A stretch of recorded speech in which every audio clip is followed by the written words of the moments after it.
Hey guys, Kira here, and this time, as you can see by the title, this is the video I was trying to do for 100 subscribers. Thank you a lot, by the way, for 100 subs. But yeah, pretty simple. I'm just gonna be talking about what I personally think is the most overlooked part of just anime and film in general, which is cinematography. I have done a post very similar to this on Instagram. It's basically just a reimagining of it. So I'm basically just gonna be, saying similar things to what are on the post and all of that, basically. So yeah, just get straight into it. Cinematography is the most overlooked and subtle way to tell a story in any form of entertainment. It contains cameras, of course, but yeah. Basically, I'm considering cinematography in this video is anything from the lighting to shot composition and everything similar to that, basically. I'm not counting animation since that's different, but yeah. So I'm just saying that what it is, so that later on someone's not oh, this isn't cinematography, that's cinematography. That's what I'm considering cinematography for the purposes of this video. If you consider something different, great, then you can still enjoy the video because, you can appreciate the lighting more or whatever. But yeah, basically the structure of this is going to be, first I'm going to talk about the lighting, and then I'm going to talk about shot composition, so different types of camera angles or shots that have different meanings and what they can do. And then the final thing I'm going to do is take 3 scenes from 3 different series that I personally find to be some of the best, if not, for example, the first one I was going to show you later, it's not the best form of it, but it's something that it's a very subtle way of doing it. And basically the reason I only have the first one, which is in my opinion the least good example of it, is basically to show that there's good cinematography everywhere, right? It's not just the few exceptions in the other two, it's just everywhere. But there are some amazing examples, like the last 2 things I'm going to show later. Yeah, the first thing I want to talk about was lighting and color. Both of these things can are very similar to each other, but they can both do a great things for anime. There's the obvious things, for example, having a darker looking anime for a more intense or dark series, right? You're not gonna have Berserk with the bright colors of Violet Evergarden and something like that, And another example is, you're gonna have lighter colors, right? You're not gonna have this super dark, grim color scheme for something like K-On!, right? You're gonna have more bright, maybe not as bright, but it's gonna be more normal. It's not gonna be some grim you're in a cave or something. But also there's more to it than just that, right? Color can sometimes, I guess, help portray a character. An example of this is, for example, Jotaro Kujo. He wears black and gray, which black and gray generally symbolize mystery and boldness, which Jotaro kind of portrays really well, as you can see throughout his whole time. First of all, I know he's not the most mysterious character where you want to see his backstory, because you basically already see it. But he's more mysterious in the way he thinks and everything like that. You never know how he's gonna act. There's some things you never would expect it, but they still make sense. Obviously, their bold thing is he's a very bold guy. He doesn't really have any shy moments or anything. You could say him being nice is one of his shy times, but not really. Yeah, that's basically it for Jotaro. There's other examples, for example, Im Sama in One Piece, or any character that's supposed to be hidden. For one reason or another, their whole their design is hidden, right? They're a silhouette. It's black. Why? Because it's a more mysterious. You're not gonna see a silhouette of a character you're not supposed to know their colors and everything like that yet. Be pink. A silhouette is never gonna be pink. Why? Because black is a more mysterious color. Because silhouettes in general are black, but them being silhouettes in general being black and sometimes white helps portray gives you a better sense of mystery of the characters. Basically, what I'm trying to say. That's for the characters. That's all I wanted to mention for this time. I might do a video talk about specific character designs and their colors and how they matter, but that's it for now. I just want to talk about how the colors themselves can matter. For example, blue, depending on the shade, can give off a more warm and just chill feeling, whereas, as I mentioned before, black can be more bold, it can be more mysterious and all of that. Pink can also be more lighthearted, as you'll see a lot of pink hair, people with say pink hair be more lighthearted, happy, and everything like that, and you almost never see a pink-haired villain, right? There's only that one guy from Bleach that I completely don't want to say his name, because not only did I forget it, but if I remembered it, I wouldn't be able to say his name. As for characters and color in general, that's basically what I'm going to talk about. Now I'm going to talk about camera angles and stuff. Different camera angles can have different subliminal effects on someone that you won't notice, but most likely have taken effect. A great, I guess, example of what camera angles can do is the height. For example, if you make a camera angle very high, it's going to make the character that it's being focused on, the character that's being focused on it'll basically make the character feel weaker.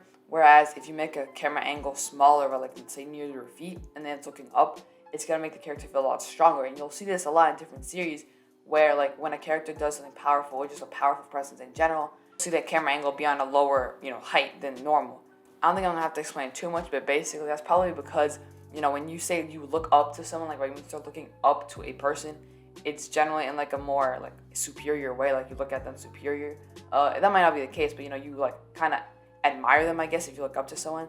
Whereas if you look down on someone, you're not gonna be admiring them. It's gonna be quite the opposite. It's not gonna be as good of a feeling if you're being looked down on than you're being looked up on. So that could be it. Another case of height playing a kind of big factor in just like portrayal in general is, for example, in like villain bases or kingdoms.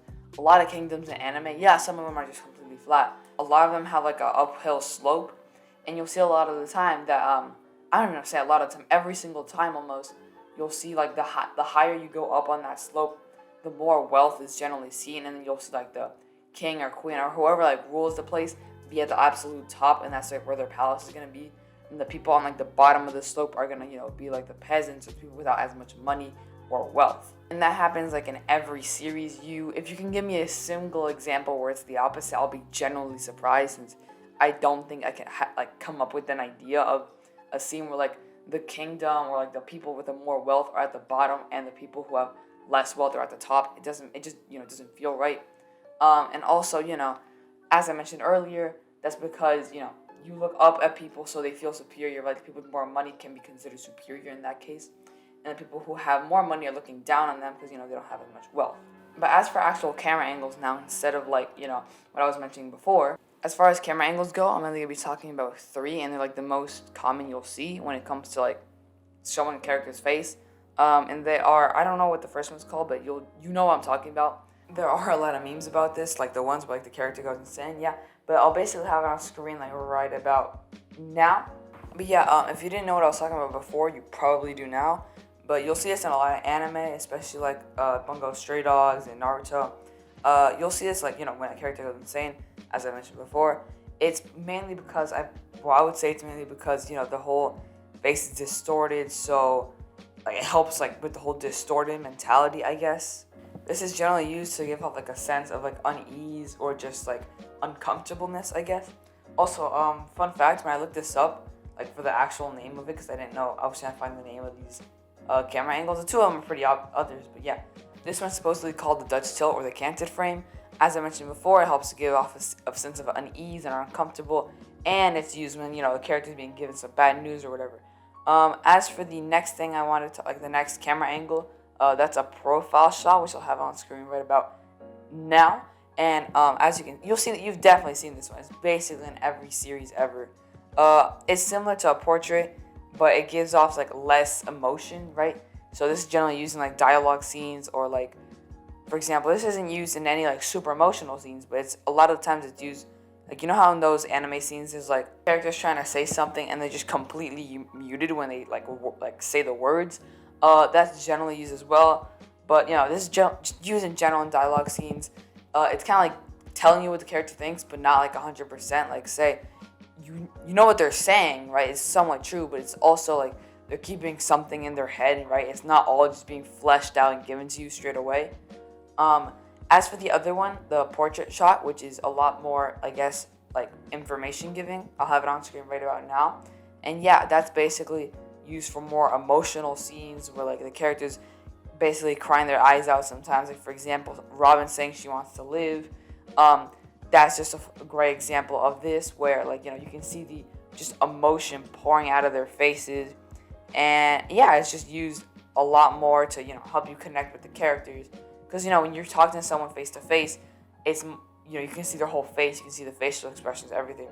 Whereas imagine the I Want to Live scene, for example, but in like a portrait damn, I couldn't speak further. But yeah, imagine that scene, but with a profile shot. It's a lot less impactful, as you can't see her whole face, just exaggerated. That's basically it for the like specific camera angles. Now I'm gonna get on to the specific scenes that I was mentioning earlier. The first one, since it's really short, I'll just show it to you right now. I'm mainly going to be talking about like the flashback kind of stuff. I will mention him lighting the cigarette though, since that's kind of relevant too. But yeah, as you can see by like in the flashback thing, you have like the blurry camera angle shaking around everywhere. The camera's moving a lot. It's very blurry. and then like you can barely tell what's going on. It's it's a very hectic scene and chaotic, which as I'm saying, with the blurry and shaky camera really helped give off that sense of like hectic and chaotic, because that's what this scene is for that guy, right? It's in first person as well, so it helps us even more understand how hectic and chaotic it was for him. Also, him trying to light the cigarette, you could like symbolize that as like him being frustrated with the whole scene, because I don't know. It's been a while since I watched Cowboy Bebop. I'm just trying to say the blurry and shaky camera angle with like the brownish colors help a lot with giving off a sense of hectic chaos. As for the next scene I want to talk about, also by the way, this is kind of like increasing how good I think the like camera composition was, like the shots were. This one is, as you can see, the Attack on Titan, like them fighting the female Titan. Realistically, every single 3D maneuver gear in Attack on Titan is great, but this one is just one I wanted to show. The reason it isn't first is because, this scene would still be good either way, unlike the next one. Yeah, the fact that like they move the camera angle so much, they're really close to every single maneuver, and they have like these quick panning dynamic angles, and the camera moves around so fast and everything. As you can see, every single action, it's great. As you can see later, the female Titan, right? I'm not gonna say her name because I'm not trying to spoil in this video, but the female Titan, she jumps, and then as I was saying earlier with the whole height thing, the fact that like the camera angle goes like to the bottom of her, right, to show how high she jumped, it helps portray that her jump was really high. Also, you can see this whole bird's eye view they give us right before the jump, helps us get an idea of how like the events are panning out. And then there's a bunch of other stuff. We see her face as she's falling down, and she steps on the guy. It's just a great scene overall with amazing like camera angle and just camera work in general. There's more to that scene, but I'm cutting it off because I can't play the clip for too long since it's YouTube, so I'm just gonna have it there muted as I've been talking, which is probably what you're seeing right now. But yeah, it's just everything, the way they're doing it, and like the way they like portray how fast the 3D maneuver gear is and how powerful the female Titan looks just because of the cameras alone. It's great. The only reason, as I said earlier, it's not number one is because the next one from Death Note, just to see this scene alone, right? You just give it a bird's eye view from behind, and it'd still be pretty like good, right? It wouldn't be nowhere near as close, but it'd still be good. Whereas the scene with Death Note, the camera angle, I'm not saying it's carries, but the scene would just not be anywhere near as good without the phenomenal camera work that it does have. So I've talked enough about the scene. Let me just get you straight to it. So as you can see, you probably could have imagined this because it's the only one I was kind of mentioning. But this scene, in terms of anything I've seen to recent memory, some of the scene where like the cinematography matters the most, and it really portrays how good it is. The way they like make the pen fly around the screen, the frantic movements of the camera, it flashes between the light and the dead criminals. They make lights like movements, the dynamic camera. I've said it before, but like it just moves around across the pen. I'm not even making sense. The scene's just so good, and I just want to give you like just think about this, right? Imagine this whole scene, but instead of like all these cool camera angles, just imagine like in the corner of Light's room is a camera, and you just like watch Light from like behind him, just write down names, and then occasionally maybe a guy dies. Just imagine that. It wouldn't be nowhere near as good. There's no wasted movement in this whole scene. Every single shot, every single second of the scene helps like make this kid writing on his notebook so much more like impactful and powerful. The way the camera, I'm just trying to say basically, I'm kind of not being able to talk because it's just, I'm really excited, but the way like the pen moves around and it just like drags across the screen, it's great, and I really love the scene. It's probably my favorite scene in terms of cinematography in general. If you have other scenes, let me know down in the comments. Believe it or not, that is it for the video though. I know it's kind of sudden, but yeah, if you have any other scenes that you just really liked in terms of like cinematography or lighting or anything, or any series in general, right? I know Monogatari is also phenomenal in this aspect. I just didn't do that. I knew I could make a video just like talking about specific shots in Monogatari and like what they do, but I haven't watched it in a while, so I'd have to like freshen up my mind on that. But yeah, if you liked the video, let me know what you thought down below. Remember to like, comment, subscribe, and peace.